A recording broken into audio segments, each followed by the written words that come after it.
Hi, everyone. Today we're going to read chapter 4 of Midnight on the Moon. While we're reading, I want you to think about what the most important part of the chapter is.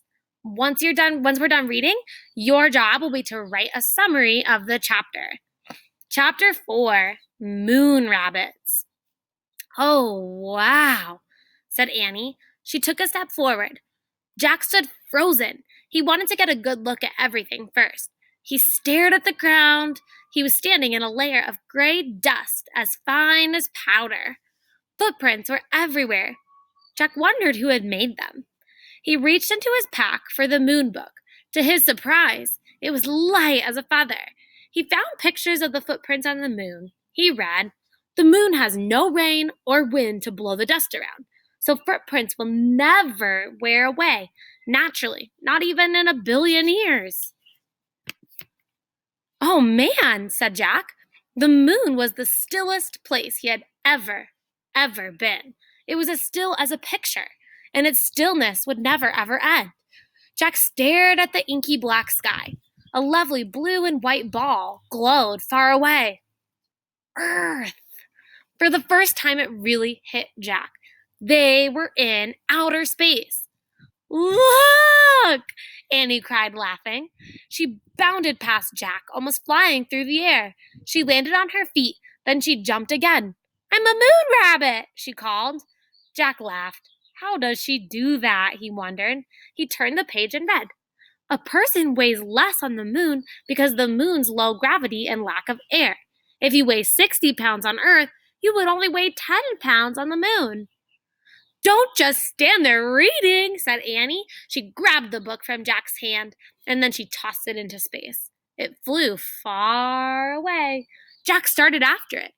He bounded up and down. Boing, boing, boing. Now he felt light as a feather. "Look!" he called to Annie. "I'm a moon rabbit, too." Where Jack's boots hit the ground, moon dust gracefully sprayed into space. The book had landed on the edge of a shallow crater. When Jack reached it, he tried to stop, but his feet slipped. There they go, bouncing around like little moon rabbits, chasing the book. Do you see Earth behind them? They've come a long ways. Jack fell right over and lay on his side.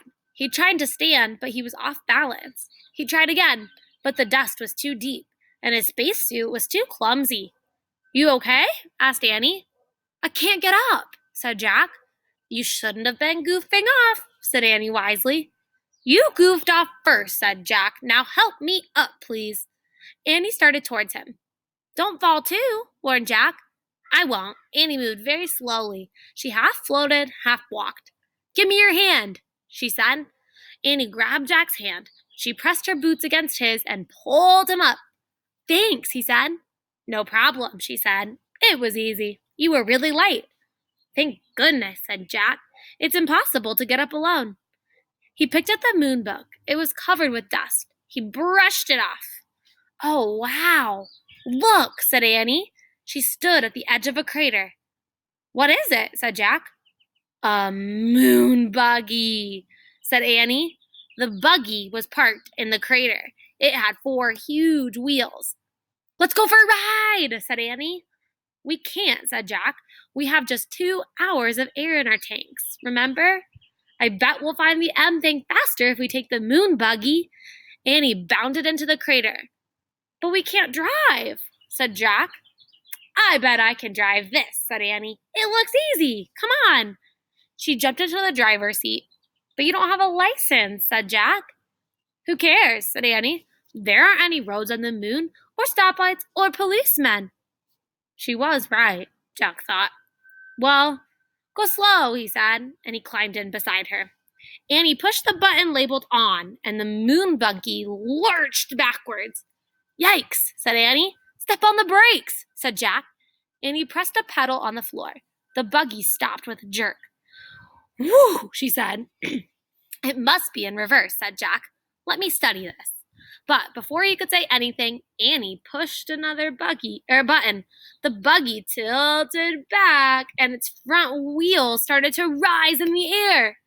"Let me Out of here, said Jack. Annie pushed more buttons.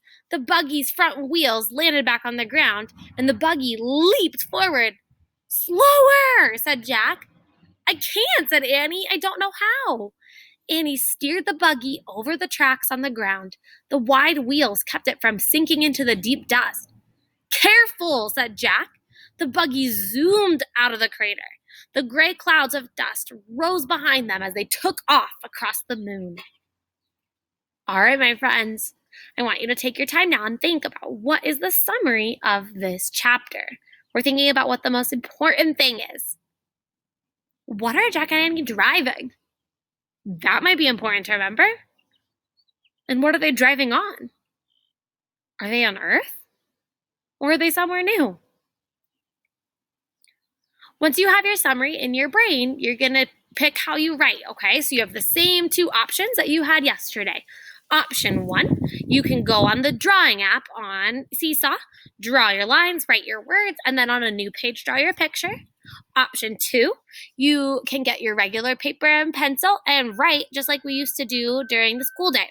So go ahead and pick one of those options now and write your summary. I'm going to have both versions. I made a drawing version and a paper version, and I want you guys to go ahead and do one of those versions right now. And if you need help, you can check mine out.